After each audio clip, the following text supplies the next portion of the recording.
నమస్కారం. నా పేరు నాయుడు గోపాలకృష్ణ. సాముద్రిక శాస్త్రం గురించి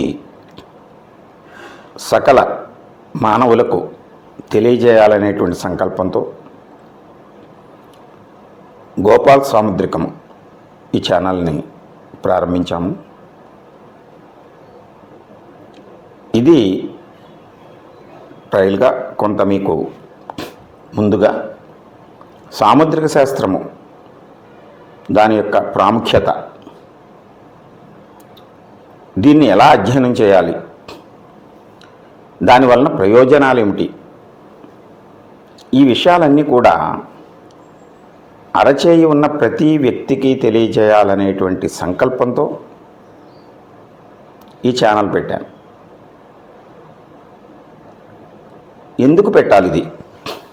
ఇప్పుడు అనేక సోషల్ మీడియా ఛానల్స్ వచ్చి అనేక మంది సాముద్రిక శాస్త్రం గురించి మాట్లాడుతున్నారు ఈ మధ్య. మరల ఈ ఛానల్ ఎందుకు అంటే, అనేక మంది మాట్లాడుతున్నటువంటి విషయాలు ఈ శాస్త్రానికి సంబంధం లేకపోయినా కూడా వాటిని దాంట్లో చొప్పించి, లేదా సాముద్రిక శాస్త్రంలో కొన్ని విషయాలు మాత్రమే తెలుసుకుని వాటిని తమ ఇష్టానుసారం,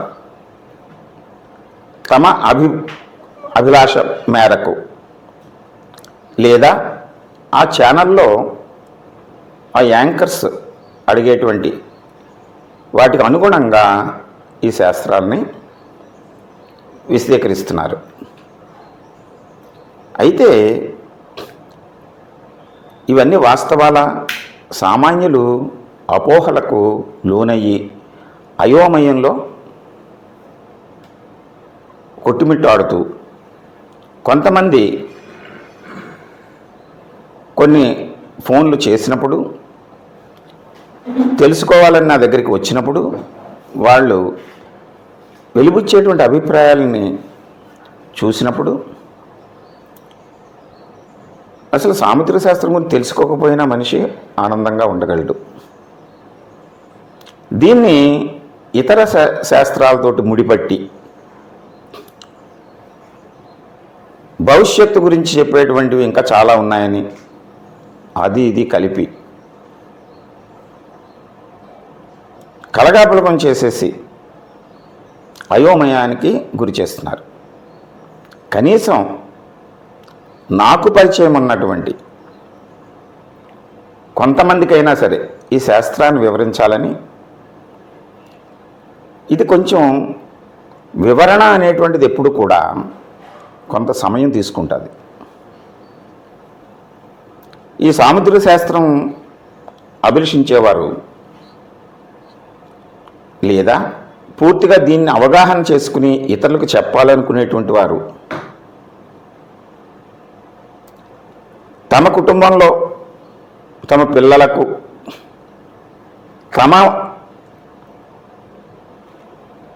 స్వయం విషయాలు తెలుసుకోవటానికి, స్వయంగా అరచేయి పరిశీలన చేసుకోవటానికి అనువుగా ఈ శాస్త్రాన్ని నేను చక్కగా వివరించుదామని ఉద్దేశంతో దీన్ని ఈ ఛానల్ పెట్టడం జరిగింది. ఈ ఛానల్ని మీరు సబ్స్క్రైబ్ చేసుకోండి, మీ బంధువులు స్నేహితుల చేత సబ్స్క్రైబ్ చేయించండి. మీకు ఎప్పుడు ప్రశాంతంగా ఉండి దీన్ని తెలుసుకోవాలనుకున్నప్పుడు మాత్రమే వినండి. హడావిడిగా ఏదో ఎలక్షన్ న్యూస్ చూసినట్టు, లేకపోతే ఏదో అడ్వర్టైజ్మెంట్లు చూసినట్టు చూడొద్దు, తెలుసుకోవద్దు. అలాగా ప్రశాంతంగా సాయంకాలం రాత్రి భాగంలో మనం ఖాళీగా ఉన్నప్పుడు, లేదా హాలిడేస్లో ఖాళీగా ఉన్నప్పుడు ఈ శాస్త్రం ఏమిటో తెలుసుకుందామనేటువంటి జిజ్ఞాసులు చక్కగా నెమ్మదిగా ఈ శాస్త్రాన్ని తెలుసుకోండి. నలుగురికి తెలియచెప్పండి. ఏం చేతనంటే ఇది సీజనల్గా వచ్చిపోయేది కాదు, ఇది లైవ్ సబ్జెక్ట్. లైవ్ సబ్జెక్ట్ అని ఎందుకు అంటున్నానంటే, అరచేయి ఉన్న ప్రతి వ్యక్తి తన గురించి తాను తెలుసుకోవటానికి ఉన్నటువంటి ఏకైక మార్గం. ఎందుచేతనంటే గతంలో కొన్ని మీ పెద్దలు, మా పెద్దలు, వారు పుట్టిన తేదీ, వారం, నక్షత్రం ఇవేమీ లేవు. అప్పుడు వారు జీవితాన్ని చక్కగా గడిపారు, ఇతరులతో ఆనందాన్ని పంచుకున్నారు, అనేక శాస్త్రాల్లో అభివృద్ధిని కాంచారు, అనేక ఆవిష్కరణలు చేశారు. వారందరూ కూడా తమ గురించి తాను తెలుసుకోవడానికి ఒక అరచేతిని నమ్ముకున్నారు. అలాగే ప్రపంచంలో అనేక దేశాలు, అనేక మతాలు, అనేక విధానాలు, అనేక ప్రాంతాలలో వివిధ సంస్కృతులు, విభిన్నమైనటువంటి సిద్ధాంతాలు, అసలు ఏ సిద్ధాంతం లేకుండా అడవుల్లో, కొండల్లో, గుట్టల్లో నివసించేవారు, సుదూర ప్రాంతాల్లో, ఖండాంతరాల్లో నివసించేవారు. ప్రతి ఒక్కరూ కూడా అరచేయి కలిగి ఉన్నారు. అరచేతిలో ఏదో ఒక విశేషం ఉంది. ఈ అరచేయి ప్రత్యేకత కలిగి ఉంది. ఎవరి జీవితం వారిది, ఎవరి అరచేయి వారిది. దీన్ని పోల్చుకోవటానికి కానీ, ఇద్దరితోటి కలిపి చూడటానికి కానీ పనిచేయదు. మన అరచేతిలో ప్రకృతి మనకు సహజంగా ఒక గుర్తింపునిచ్చింది. ఆ గుర్తింపే మన చేతిలో ప్రస్ఫుటమయ్యేటువంటి వేలిముద్రలు, రేఖలు, గుర్తులు. అరచేయి యొక్క స్వభావము, రంగు, ఇలాగ అనేక అంశాలు దీంట్లో ముడిపడి ఉన్నాయి. దీన్ని నేను ఎన్నో సంవత్సరాల నుంచి మన పూర్వీకులు అనేక మంది దీన్ని అధ్యయనం చేసి కొన్ని గ్రంథాల్లో నిక్షిప్తం చేస్తే, ఆ గ్రంథాలని చదివి నా జీవితంలోనూ, నా అరచేతిలోనూ, నా రేఖల్ని, నా చేతి యొక్క స్వభావాన్ని నేను అన్వయం చేసుకుని, నాకు ఈ శాస్త్రాన్ని అధ్యయనం చేయటంలో కుతూహలం కలిగించే విధంగా నా బాల్యంలో నేను పెరిగినటువంటి మా పెద్దనాన్నగారి దగ్గర నేర్చుకున్నటువంటి విషయాలు, వారి జీవితంలో కూడా ఎదురైనటువంటి సంఘటనల్ని పోల్చుకుని, నా కుటుంబ సభ్యులు, ఇవన్నీ కూడా జరుగుతున్నాయి. దాన్ని కొన్నిటిని మనం మార్పులు చేసుకోవచ్చు. మన మనస్తత్వంలోనూ, మన ఆలోచనల్లోనూ, మన దైనందిన జీవితంలో వచ్చేటువంటి సమస్యల్లోనూ ఈ శాస్త్రాన్ని ఆధారంగా చేసుకుని జీవితాన్ని మార్చుకుని అభివృద్ధి చెందినటువంటి వారు, మార్చుకోకుండా అనేక సమస్యలు ఎదుర్కొని ఇబ్బందులు పడినటువంటి వారు అనేక మందిని నేను పరిశీలించి ఇవన్నీ రికార్డ్ చేసి ప్రతిరోజు గత 45 సంవత్సరాల నుంచి ప్రతిరోజు ఈ శాస్త్రం మీద అవగాహన పెంచుకోవటానికి ఒక పరిశోధనలాగా దీన్ని కొనసాగించి వాటిని ఎప్పటికప్పుడు నాకు తోచినటువంటి ఆలోచనల్ని, నేను గమనించినటువంటి విషయాలని పుస్తకాల రూపంలో నిక్షిప్తం చేస్తూ, వాటిని మళ్ళీ పోల్చుకుంటూ, ప్రింట్లు తీస్తూ,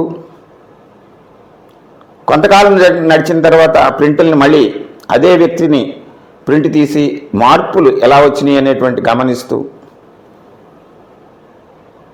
ఇంత ఎక్సర్సైజ్ చేసిన తర్వాత ఈ అందరికీ ఈ విషయం తెలియాలనేటువంటి ఉద్దేశంతో మనం భగవంతుని సృష్టిలో అందరూ కూడా ఏదో ఒక సమయంలో మనం ఈ జీవితం నుంచి నిష్క్రమించాలి. నా వయసు ఇప్పటికీ 68. నాకు 50 సంవత్సరాల వయసు దగ్గర నుంచి కూడా, అంతకుముందే 45 దగ్గర నుంచి కూడా నేను నేర్చుకున్నటువంటిది ఇది నిక్షిప్తం చేయాలి ఎక్కడో చోట అని చెప్పేసి కొన్ని గ్రంథాలు రాశాను. అప్పుడు ఆ అవకాశం ఉంది. అప్పుడు 2004, 2005 అప్పుడు పుస్తకాలు మాత్రమే విరివిగా మనం ప్రింట్ చేయడానికి అవకాశం చిక్కేది.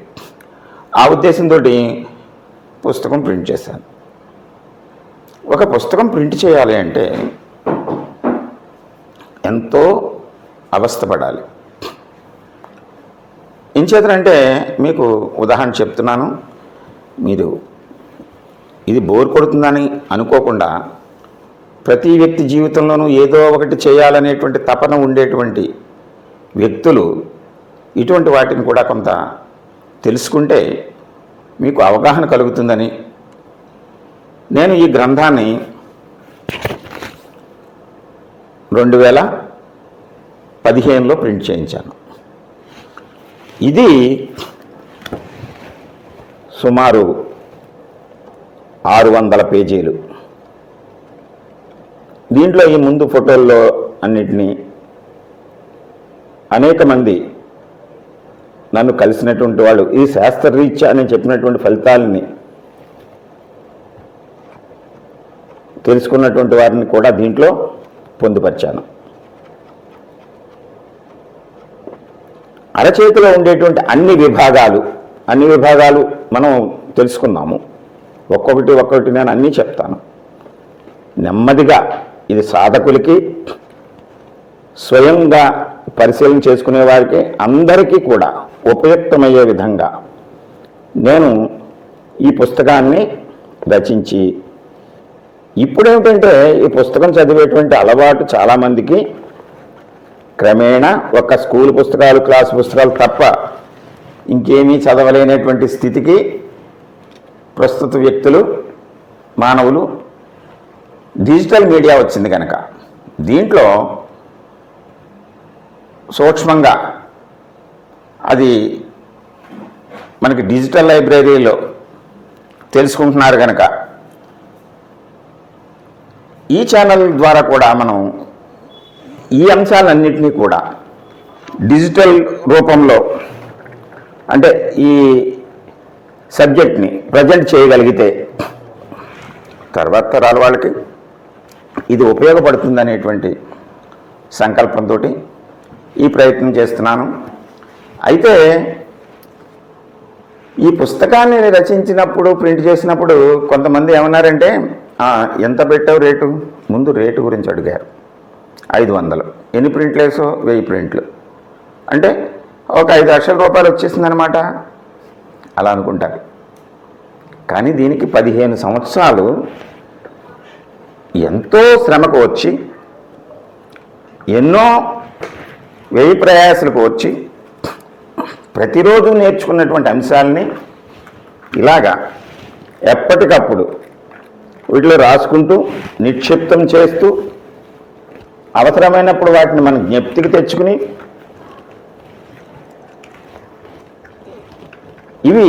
ఇవన్నీ కూడా క్రోడీకరించి అనేక మంది యొక్క హస్తాలను పరిశీలించి, ఆ పరిశీలించినటువంటి హస్తాలన్నిటినీ ఏ రోజుకి ఆ రోజు ఒక్కొక్క పేజీలో ఒక్కొక్క జీవితాన్ని అక్కడ లిఖిస్తూ, వీటినన్నిటినీ గత 45 సంవత్సరాల నుంచి ఈ పుస్తకాల్లో నిక్షిప్తం చేస్తూ, వాటిని మరల ఆ వ్యక్తులకి తెలియకుండా మళ్ళీ నేను రాసుకున్నటువంటి ఈ విషయాల్ని నేను పరిశీలిస్తూ, రికార్డ్ చేస్తూ,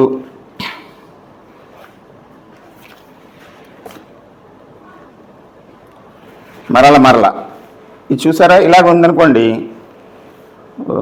ఒక వ్యక్తి పిబి దేవన్ నుంచి వచ్చారు. ఎప్పుడు? 2013లో. వారు సంతానం గురించి వచ్చారు. అప్పుడు సంతానం గురించి ఎలాగ భార్యాభర్తలను ఎలాగ పరిశీలించాలి, పర్సెంటేజ్లు ఎలా కట్టాలి, ఇదంతా రికార్డ్ చేసుకుని, ఇది ఉదాహరణ చెప్తున్నాను నేను. ప్రతి అంశాన్ని ఇలా రికార్డ్ చేసి మరల చూస్తూ ఈ పుస్తకాన్ని తయారు చేసినప్పుడు ఇది తయారు చేస్తే మార్కెట్లో పెట్టాలనుకోండి, ఇది 500 పెట్టారు కదా, 600 పేజీల పుస్తకం ఇది. ఇది 3000 బ్లాక్లు ఉన్నాయి దీంట్లో, 3000 ఎగ్జాంపుల్స్ ఉన్నాయి, 3000 పైచీలకు. వీటినన్నిటినీ కొన్నిటిని చిత్రపటాలు గీయవలసి ఉంటుంది. అంటే నేను గమనించిన రేఖల్ని అన్నిటినీ ఫోటో ప్రింట్ వేయలేము, ఇలా గీయవలసి ఉంటుంది. వీటన్నిటినీ ఒక చోటకి తెచ్చి ఈ ప్రింట్ చేసి దీని ప్రూఫ్లో 5-6 సార్లు ప్రూఫ్ రీడింగ్ చేసి అయినా ఇంకా కొన్ని లోపాలు తప్పులు వస్తూ ఉంటాయి. చేస్తే అది ప్రింట్లో పుస్తకాల షాప్ వాళ్ళని అడిగితే పబ్లిషర్ని, ఇది 500 పెట్టారు కనుక మాకు 250 రూపాయలకి ఇవ్వండి, ఒక అమ్మిన తర్వాత ఇస్తా ఉన్నారు. నేను 2015లో కొన్ని షాపులకి ఇస్తే ఇప్పటి వరకు నాకు తిరిగి సొమ్ము చెల్లించనే లేదు. దానికోసం అని చెప్పేసి పెద్దలు మహానుభావులు కొంతమంది ఉంటారు. అలాంటి వాటిని మనం కలుసుకుని వారితో ఈ ముచ్చటించి దీనికి కొంత వారి యొక్క కృషిని కూడా, అంటే వారి యొక్క సలహాలను, వారి యొక్క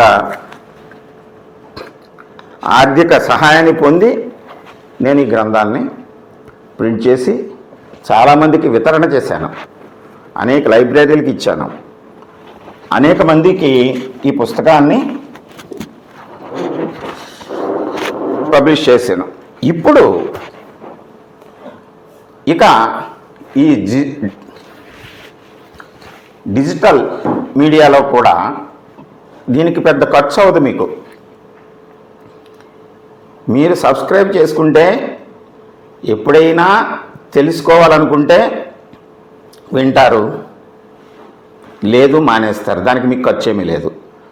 అనేకమైనటువంటి ఈ విషయాలని ఈ యూట్యూబ్లో మీరు చూస్తూనే ఉంటారు. అంచేత ఈ వీక్షకులు ఒక్కసారి మీకు ఇంట్రెస్ట్ ఉన్నా లేకపోయినా, మీరు తెలుసుకోవాలనుకున్నా లేకపోయినా, మీ తర్వాత తరం వాళ్ళైనా ఎవరొకళ్ళు, మీ బంధువులైనా స్నేహితులైనా ఎవరికొకళ్ళకి ఈ ఆసక్తి ఉంటుంది. కాలక్రమేణా ఎవరికీ తెలియకుండా మీ చేతిని మీరే పరిశీలించుకునేటువంటి విధంగా